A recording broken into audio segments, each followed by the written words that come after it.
ഞങ്ങൾക്കായുളവായൊരു നിൻ ബഹുകഷ്ടതയാൽ കൃപ ചെയ്യുക. നിൻഹാസായിൻ കഷ്ടതയാൽ നേടണമവകാശം. രാജ്യ ദേവാ ദയവുണ്ടാകേണം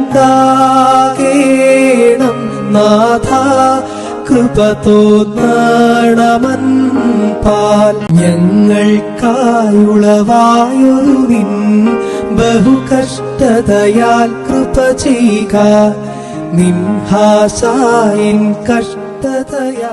പ്രഭാത വിചാരമൊരുക്കുന്ന വിശുദ്ധവാര ചിന്തകളിലേക്ക് എല്ലാ പ്രിയപ്പെട്ടവർക്കും ഹൃദ്യമായ സ്വാഗതം.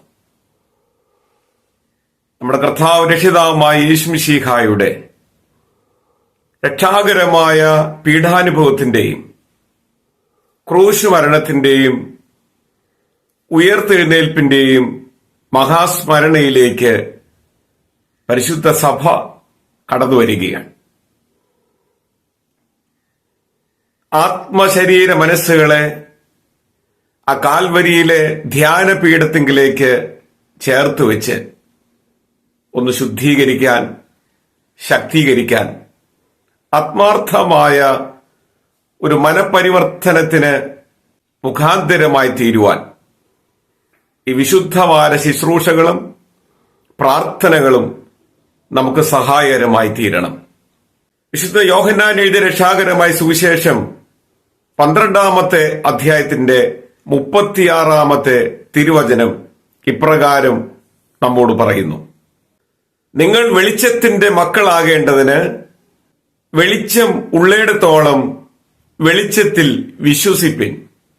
നമ്മുടെ കർത്താവ് രക്ഷിതാവായ യേശുക്രിസ്തുവിൽ ആശ്രയിച്ച് വെളിച്ചമായ ദൈവത്തിന്റെ മക്കളായി തീരുക എന്ന ആശയമാണ് ഈ വേദഭാഗം മുന്നോട്ട് വയ്ക്കുന്നത്. 1 യോഹന്നാൻ 1-ാം അധ്യായത്തിന്റെ 5-ാമത്തെ വാക്യത്തിൽ ഇതോട് ചേർത്തുള്ള ആശയങ്ങൾ നമുക്ക് കണ്ടെത്താനായിട്ട് സാധിക്കുന്നു. ക്രിസ്തുവിൽ ആശ്രയിച്ച് സാക്ഷാൽ വെളിച്ചമായ ദൈവത്തിന്റെ പുത്രന്മാരായി പരിവർത്തനപ്പെടുക എന്നുള്ളതാണ് ദൈവത്തിന്റെ പരമമായ ഇഷ്ടം. സാക്ഷാൽ ലോകത്തിന്റെ വെളിച്ചമായ കർത്താവ് രക്ഷിതാവായ യേശുക്രിസ്തുവിനെ നമ്മുടെ ഹൃദയങ്ങളിൽ സ്വീകരിച്ച് അവന്റെ നാമത്തിൽ പൂർണ്ണമായി വിശ്വസിക്കുന്നതിലൂടെ മാത്രമേ ആർക്കും ദൈവത്തിന്റെ മക്കളായി തീരാൻ കഴിയുകയുള്ളൂ എന്നാണ് വിശുദ്ധ വേദപുസ്തകം നമ്മളോട് പറയുന്നത്. വെളിച്ചത്തിന്റെ മക്കളായി തീരുക എന്നുള്ളത് ഒരു വലിയ പ്രക്രിയയാണ്. വളരെ പ്രധാനപ്പെട്ട 3 ചിന്തകൾ, ആശയങ്ങൾ അതിനകത്ത് ഉൾച്ചേർന്നിട്ടുണ്ട്. വെളിച്ചത്തിന്റെ മക്കളായി തീരുക എന്ന് പറയുമ്പോൾ ഒന്നാമതായി നാം ചിന്തിക്കുന്നത് പ്രകാശത്തിന്റെ സ്വഭാവമുള്ളവരായി തീരുക എന്നുള്ളതാണ്. വെളിച്ചത്തിന്റെ സ്വഭാവ സവിശേഷതകളുള്ളവരായി നാം മാറ്റപ്പെടണമെന്നാണ് വചനം അർത്ഥമാക്കുന്നത്. പ്രകാശത്തിന്റെ സ്വഭാവം എന്ന് പറയുന്നത് അന്ധകാരത്തെ നിർമാർജനം ചെയ്യുക എന്നുള്ളതാണ്. പ്രകാശത്തിന് അതിന്റെ ഉള്ളിൽ തന്നെ അന്ധകാരത്തെ സൃഷ്ടിക്കുവാൻ സാധ്യമല്ല.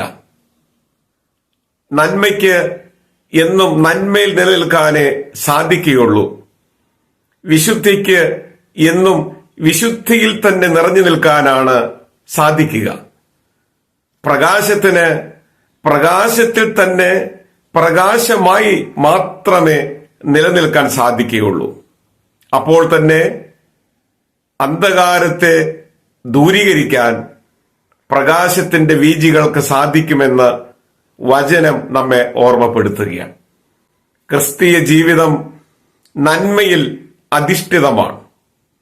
തനതായ മൂല്യബോധങ്ങളിൽ കെട്ടപ്പെട്ട് പണിയപ്പെടേണ്ടവരാണ് ക്രിസ്ത്യാനികളായിരിക്കുന്ന ഞാനും നിങ്ങളുമൊക്കെ. ആ ക്രിസ്ത്യാനികളായി നമുക്കുണ്ടാകേണ്ടത് ലോകത്തിന്റെ വെളിച്ചമായ ക്രിസ്തുവിന്റെ സ്വഭാവമാണ്. ആത്മാവിന്റെ ഫലങ്ങളെക്കുറിച്ച് ഗലാത്യ ലേഖനം 5-ാം അധ്യായത്തിന്റെ 22-ാമത്തെ വാക്യത്തിൽ നാം വായിക്കുന്നത് പോലെ സ്നേഹത്തിൽ നിന്ന് ആരംഭിക്കുന്ന ആത്മാവിന്റെ ഫലങ്ങളെ പുറപ്പെടുവിക്കുവാൻ എനിക്കും നിങ്ങൾക്ക് സാധിക്കുമ്പോൾ നാം പ്രകാശത്തിന്റെ സ്വഭാവമുള്ള ദൈവമക്കളായി രൂപാന്തരം പ്രാപിക്കുകയാണ്. രണ്ടാമത്തെ കാര്യം, നിങ്ങൾ പ്രകാശത്തെ സ്നേഹിക്കുക എന്നുള്ളതാണ്. പ്രകാശത്തെ സ്നേഹിക്കുക എന്ന് പറയുന്നതിലൂടെ ക്രിസ്തുവിനെ സ്നേഹിക്കുക എന്നാണ് അർത്ഥം. സാക്ഷാൽ ലോകത്തിന്റെ പ്രകാശമായി ക്രിസ്തുവിനെ ഹൃദയത്തിൽ ഏറ്റെടുക്കുക, ക്രിസ്തുവിന്റെ ചൂടടയാളം ധരിക്കുക, ക്രിസ്തുവിനോട് ചേർന്ന് ജീവിക്കുക, ക്രിസ്തുവിന്റെ ചൈതന്യത്തിലും തേജസ്സിലും നിലനിൽക്കുക. അങ്ങനെ പ്രകാശത്തിന്റെ മക്കളായി ദൈവത്തിന്റെ അനുഗ്രഹീത സന്തതികളായി ഈ ലോകത്ത് നിലനിൽക്കാൻ നമുക്ക് സാധിക്കണം. മൂന്നാമതായി, പ്രകാശത്തിന്റെ മക്കളായി തീരുക എന്ന് പറയുമ്പോൾ പ്രകാശത്തിന്റെ മറ്റൊരു സവിശേഷമായ ഘടകമാണ് പ്രതിഫലിപ്പിക്കുക എന്നുള്ളത്. ദൈവം നമ്മിലേക്ക് തരുന്ന പ്രകാശത്തെ നാം ആകുന്ന കണ്ണാടിയിൽ തട്ടി പ്രതിഫലിക്കാൻ മുഖാന്തിരമായി തീരണം. പ്രകാശത്തെ വചനത്തിന്റെ നിറവിൽ, അഭിഷേകത്തിൽ പ്രതിഫലിപ്പിക്കാൻ കഴിയുന്ന നല്ല മാതൃകകളായി നമുക്ക് രൂപാന്തരം പ്രാപിക്കാനായിട്ട് സാധിക്കണം. അപ്പോഴാണ് നാം ദൈവത്തിന്റെ അനുഗ്രഹീത മക്കളായിട്ട് തീരുക, പ്രകാശത്തിൽ വസിക്കുന്നവരായി മാറുക, പ്രകാശം തന്നെയായി രൂപാന്തരം പ്രാപിക്കുക.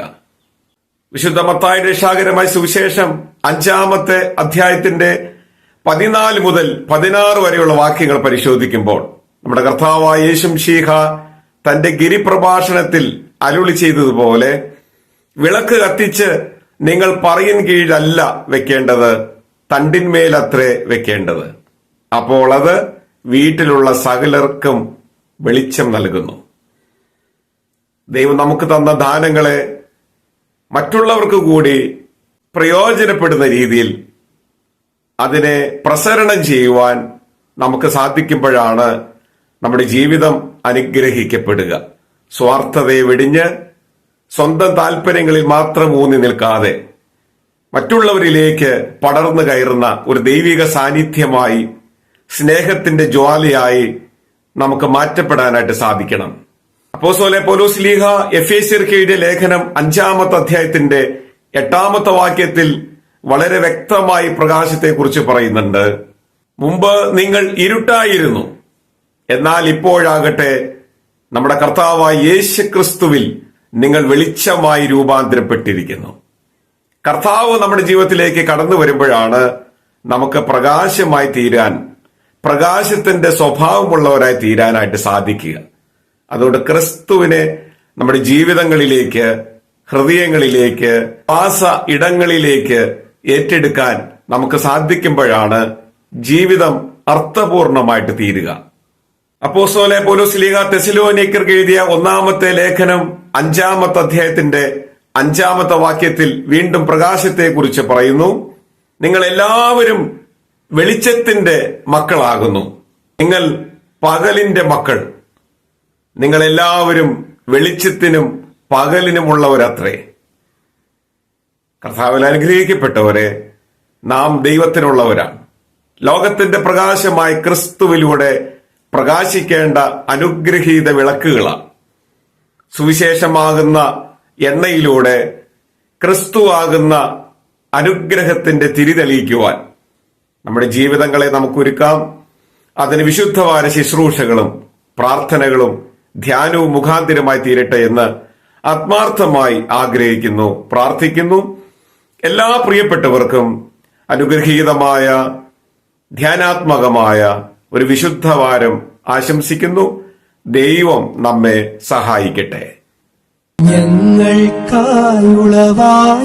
നിൻ ബഹുകഷ്ടതയാൽ കൃപ ചെയ്യുക, നിൻഹാസായിൻ കഷ്ടതയാൽ നേടണമവകാശം. രാജ്യ ദേവാ ദയവുണ്ടാകേണം നാഥ, കൃപ തോന്നണമൻ പാൽ ഞങ്ങൾക്കായുളവായൊരു നിൻ ബഹുകഷ്ടതയാൽ കൃപ ചെയ്യുക നിൻഹാസായിൻ കഷ്ടതയാൽ